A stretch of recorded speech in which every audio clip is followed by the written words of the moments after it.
Naaresto ng pulisya sa isang buy-bust operation ang umano'y leader ng isang drug group sa Laguna. Samantala, hawak na rin ng mga otoridad ang isa sa mga most wanted persons sa Santa Rosa matapos ang 4 na taong pagtatago.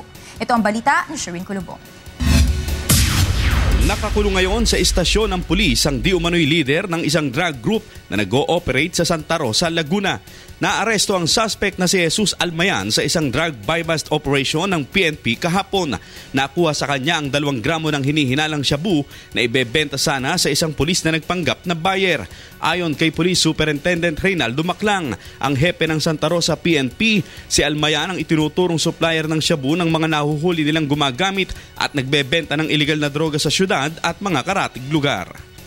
For the past 3 months na natin pong nahuhuli yung mga street pusher natin, ay siya lagi yung itinuturo na sa kanya kumukuha. So i-consider natin na malaking big piece ito in terms sa illegal drugs.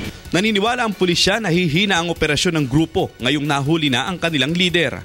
Kung maaresto yung leader, ay yung mga miyembro mawawalan po sila ng maglilid sa kanila o mawawalan sila ng magtuturo sa kanila kung anong gagawin, kung paano ibebenta at kung sino bebentahan. Samantala, matapos naman ang 4 na taong pagtatago ay nadakip na ng Santa Rosa Police ang isa sa kanilang most wanted na si Armando Absalon.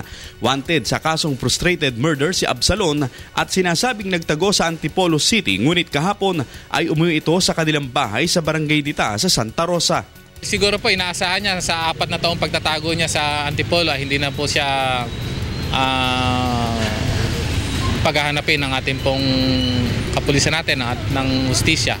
Kaya po siya ay naging siguro very relaxed. Ayon sa mga otoridad, malaking tulong ang impormasyong ibinibigay ng ating mga kababayan upang masugpo ang krimen at madakip ang mga suspect. Isa po sa mga component ng ating pong successful operations ay ito po mga tipster natin. Huwag po kayong matakot na magbigay ng impormasyon.